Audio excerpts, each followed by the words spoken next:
Downsizing your home can be a stressful task. There's a lot involved and it can be extremely overwhelming.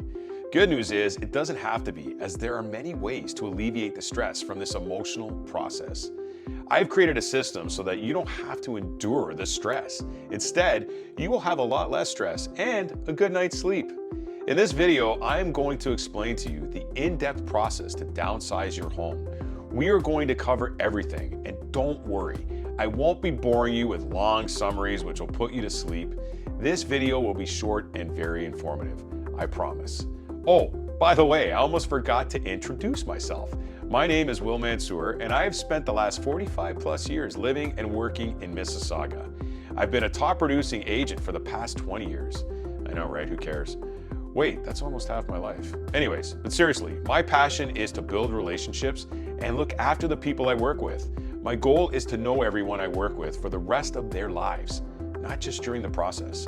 I have a team of over 200 real estate agents across North America I work with. So if your plan is to downsize and buy a property here and one in Florida, for example, I too can coordinate and help with that as well. I am excited for you to get started. And don't forget, you can always book a zero obligation discovery call with me below so that I can fully understand where you are in the process and let you know how I can help. Let's get started.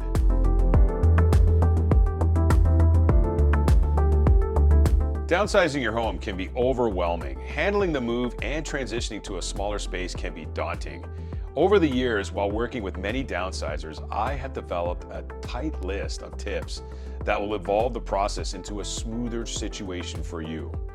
First, you are going to want to plan ahead of time. By starting to plan well in advance, it will allow you enough time to declutter your current space, organize what you want to keep, and pack up what you want to move with you. Next, you are going to want to create a floor plan. Now hear me out. Once you find your new home, before you move, create a floor plan of your new home. This is going to help you visualize how your furniture and your belongings will fit into the new space. This will also help you make decisions faster about what to keep and what to part with. Moving can be very stressful, which is why hiring a moving company, is a very important step to alleviate stress. I always suggest hiring a professional moving company to help with the transition. They can also assist with the packing of your things, loading and unloading your belongings, and take away any physicality from you for the move. I work with some of the best moving companies in the GTA who have helped many of my clients in the past.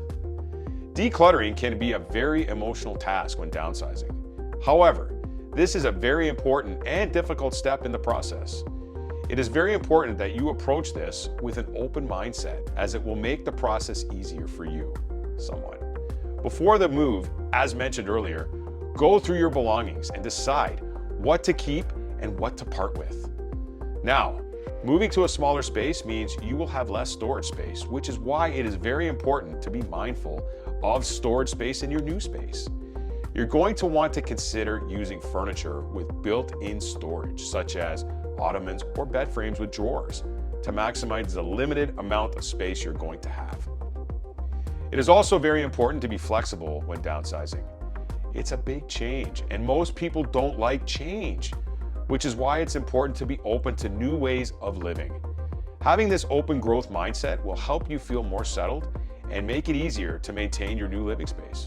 Lastly, take it slow. Remember to take your time. This is a big transition for you, and it's very important to give yourself time to adjust.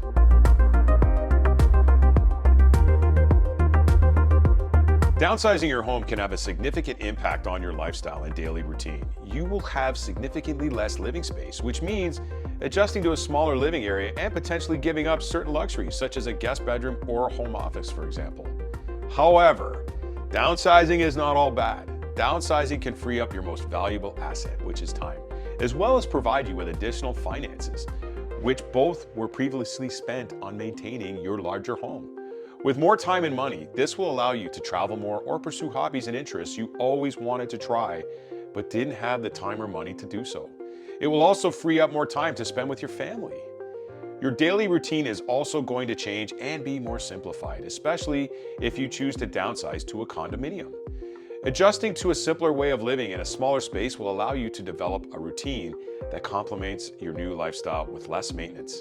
I've worked with many downsizers who have lived in 3,000 plus square foot houses for years and downsized to waterfront condominiums that are surrounded by water and their own communities.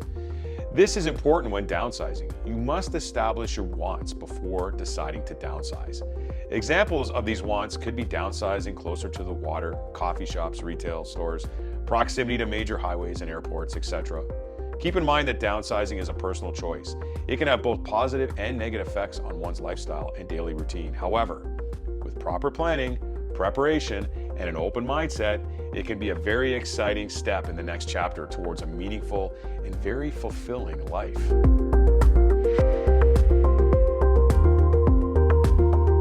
Downsizing your home can have a significant impact on your overall cost of living. Over the years, while working with downsizers like you, through conversations and coffees, I've developed a list on exactly how downsizing can affect your overall costs. Lowering housing costs is one. Downsizing to a smaller home can result in lower housing costs. This can include lower mortgage or rent payments, property taxes, and home insurance. Also, lower utility costs. A smaller home generally uses less energy to heat and cool, which can result in lower utility costs. Lower maintenance costs. A smaller home generally requires less maintenance, which can mean lower costs for repairs and upkeep. Higher moving costs. Downsizing may also involve moving costs, such as hiring a moving company, as I mentioned before, or renting a storage unit. Also, higher cost of furniture. When downsizing, you may have to purchase new furniture that fits the new space and layout, which can be an added cost. Also, higher costs of storage. If you need to store your items that you cannot take with you to your new home, it can come with an added cost of renting a storage unit. Higher cost of organization. You may need to purchase new organization and storage solutions like shelving and storage containers to fit in your new space. With that, please keep in mind that downsizing can also have the potential for long-term savings by reducing your overall cost of living, especially if it allows you to pay off your mortgage, reduce your utility bills, and other household-related expenses. It's very important to consider the costs involved and weigh them against the potential benefits of downsizing.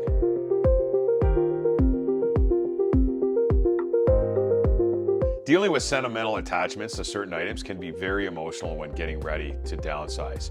This is one of the most challenging aspects of downsizing your home.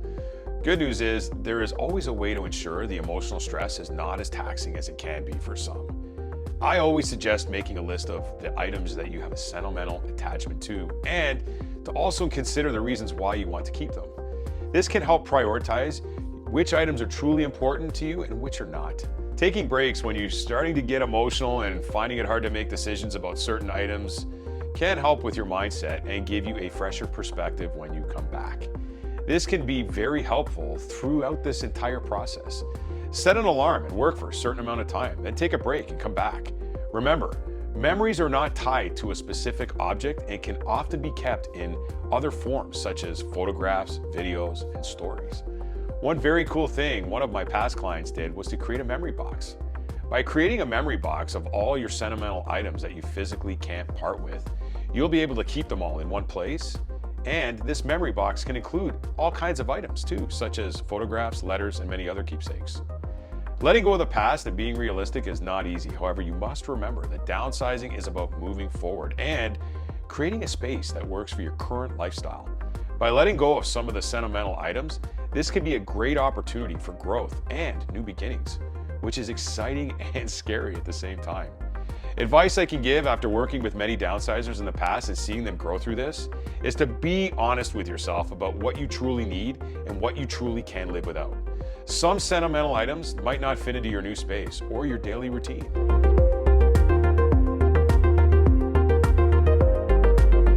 Downsizing from a home that is large to a smaller space will force you to think twice about the furniture in your current space. I've had people get rid of all the furniture and start from scratch in their new space. I mentioned previously in this video to create a floor plan, as this will allow you to visualize how your current furniture and your belongings will fit into the new space. You will then be able to see what fits and keep what fits. You will only keep what fits into your new space because of this. Selling and donating your furniture that is in good condition but won't fit in your new space is another option. There are many places where you can donate furniture to charities who will come by and pick up right from your house. It's crazy. You don't have to physically touch anything. You can also reach out to a home stager who may be interested in taking your furniture for their inventory. One thing a few past clients of mine have done is rent a storage unit for furniture that you sentimentally cannot part with, however, won't fit into your new space. This will give you the option of keeping your furniture, but it won't take up valuable space in your new home. You can also repurpose your existing furniture. An example of this is my clients John and Mary recently downsized to a much smaller space where they repurposed their furniture to fit into their new space. They used this antique bookcase as a room divider in one of their rooms and used this bench that was handed down to them from past generations as a storage area at the main entry. You can get creative with this. Buying new furniture is another option many choose to go with, as a lot of their existing furniture is old and in need of updating. This is a convenient way to downsize, as you basically pick out your new furniture and have it delivered to your new space. I suggest speaking with an interior decorator when doing this, as it can save you a lot of time and indecisiveness. When going this route, it is important to consider buying multi-purpose furniture, such as a sofa bed or ottomans with storage. These new items will serve multiple functions in your new space. Keep in mind that downsizing is about creating a space that works for your current lifestyle. So be mindful of what furniture you choose to keep and how it will function in your new home. It's important to consider the dimensions and layout of your new space and choose the furniture that fits and serves your needs the best.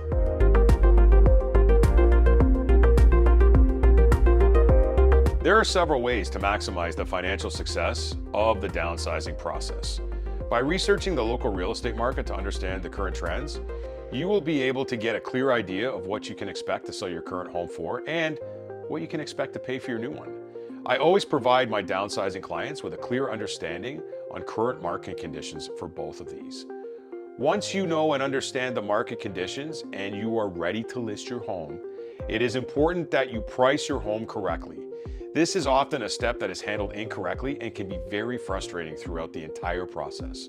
By pricing your home correctly, it will help you attract buyers to your home and obtain a fair market value price. As mentioned already in this video, decluttering your home before you decide to list it for sale is one of the most important steps.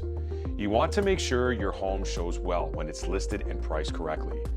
The marketing of your property is what is going to get buyers through the front door, so it is extremely important that this is a priority when listing your home to maximize your financial success. I always instruct my clients to take away any leverage that can be used against them in an offer when their home is for sale and an offer comes in.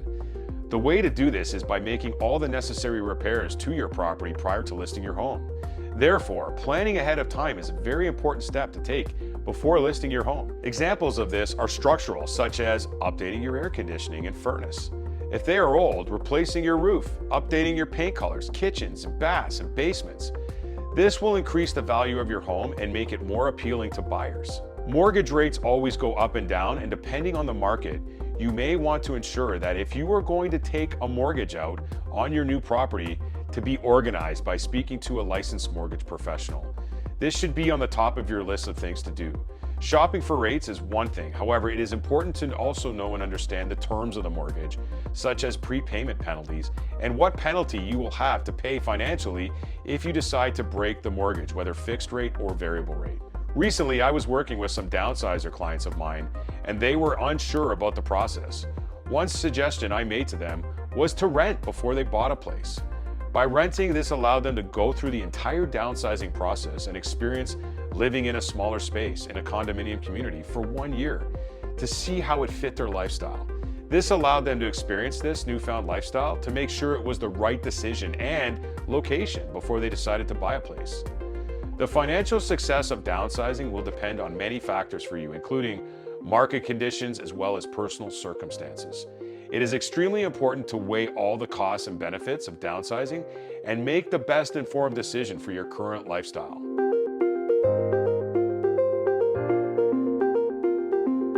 When downsizing, it's important to have a financial plan in place. Downsizing and selling your home can help you make the most of the process and achieve your financial goals.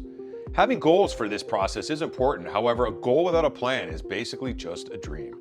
Therefore, it's important to determine what your financial goals are for downsizing and selling your home and developing a concrete plan to achieve them. Examples of such goals are paying off debt, saving for your retirement, or buying a smaller home. Understanding all the costs involved in downsizing and selling your home, such as real estate commissions, lawyer fees, closing costs, moving expenses, as well as any other necessary repairs to your current property you're going to have to spend, is extremely important. You can also create a budget surrounding these costs, which you can update on the go. When downsizing your home, you are also going to want to sit down and assess all your current finances, including your home equity savings, your savings, and investments. This will give you a clear understanding on what you're going to deal with, not only for downsizing, but more importantly, for the future. It will also allow you to prioritize your expenses based on your goals, your current financial situation, and your plan. Recently, one of my clients sold her property and downsized into a smaller property. She decided to rent for a year in an area we researched which fit her needs. I connected her with my financial planner as she wasn't happy with hers, and they mapped out all her finances. The goal was to have enough money so she could live until she was 150 years old. The financial planner created the path for her to do so. Hopefully she does. Which brings me to my next point.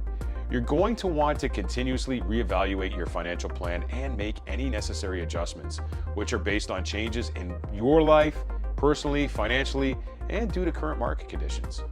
This evaluation can be scheduled with your financial planner on a monthly or a quarterly basis. Bottom line, consider the long-term benefits of downsizing. Benefits such as lowering housing expenses, paying off outstanding debt, and having the time to do what you want to do for the next chapter in your life.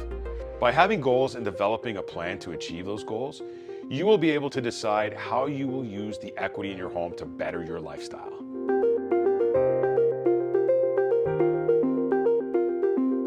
The best time to downsize your home can vary depending on your personal situation and the current market conditions. There are several factors in deciding if you want to downsize and when to do it. Many downsizers are prompted to downsize due to their life changes. Life changes such as retirement, becoming an empty nester, a death in the family, or a change to your financial situation. Sometimes it just makes sense to downsize when these life changes happen, as it can align with your new lifestyle needs. The housing market can also play a significant role when to downsize. If the current market is strong and it's a seller's market like we experienced in 2020 and 2021, where we saw multiple offers and extraordinary sales prices, then it may be a good time to sell your current home and buy a smaller one. Having said that, when you are selling for a high price, you are usually going to be buying for a higher price as well, which is something to keep in mind. Of course, the same goes for when you are in a weak buyer's market. You will sell for less and buy for less. If you're going to be taking out a mortgage, interest rates can also affect the timing of downsizing. The Bank of Canada has had 7 overnight interest rate hikes in 2022, which halted the housing market in Ontario and many other markets across Canada. When interest rates are low, it is a very good time to sell and buy, as financing will be much cheaper. However, this is not the case when rates are higher and climbing. It is important to know and understand interest rates for the different types of mortgage products if you're going to be taking out a mortgage on your new property. Ultimately, there is no good or bad time to downsize your home. It will depend on your personal situation and the current market conditions. It is also very important to consider all the factors and make the best decision for you that aligns with your goals, plans, and needs.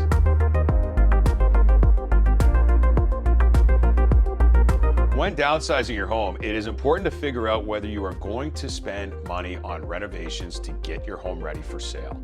Now, I'm not talking about taking away leverage from a buyer during an offer where you would replace old items such as a furnace or an air conditioning unit.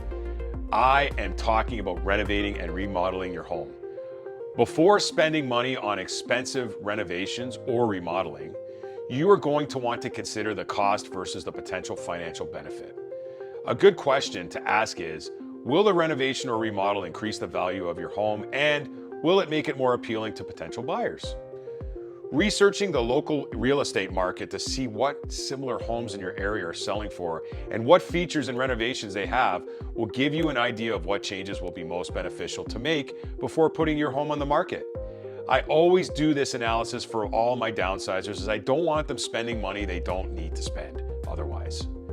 Make sure you prioritize the most important renovations or changes and focus on those first. This is going to help you stay organized and stay within your budget. You don't want to be making any unnecessary expenses. Look for cost-effective solutions that can make your space more appealing to potential buyers. Solutions such as painting, decluttering, and/or minor repairs. Now, you can do these all yourself. However, I always suggest hiring a professional contractor if you decide to undertake a renovation. The contractor can help you plan and execute your renovation in faster time frame than you could by just doing it yourself. I always conduct a thorough walkthrough with my downsizers to provide sound advice on what changes will help increase the value of their home, and I would be more than happy to do this for you as well. Keep in mind, you don't want to over-improve your home as it may not bring the return on the investment. Instead, make changes that will make your home more appealing to the average buyer in your area. Ultimately, whether to spend money on renovations or remodeling before listing your home for sale will depend on your personal preference, budget, and specific needs of your home. It is important and significant to weigh the cost potential benefit of any renovation to make the best decision for your current situation. In a seller's market where rates are low like we experienced in 2020 and 2021, where we experienced multiple offers and insane sold prices on homes, it most likely would not be a good idea to renovate. However, that is not the case when in a buyer's market, especially when rates are higher, as homes will sit on the market for longer as buyers sit on the fence. And in the event they do bring an offer for it, they will use the deficiencies in your house as leverage against you to reduce the price down.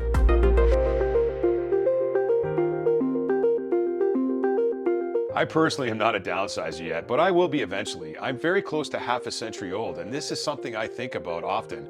My kids are both teenagers and will be out of the house eventually. So the question is, where do we go? What do we do? And what does our lifestyle look like? My wife and I have been together for 20 years. We didn't wait to downsize to start this conversation. A few years back now, we decided to diversify our home equity and purchase a nice bungalow in the state of Florida. The process was brand new to us, and not many people I knew had executed this, especially through a mortgage in the US. We did our homework and figured out we could obtain a mortgage in the US without being citizens.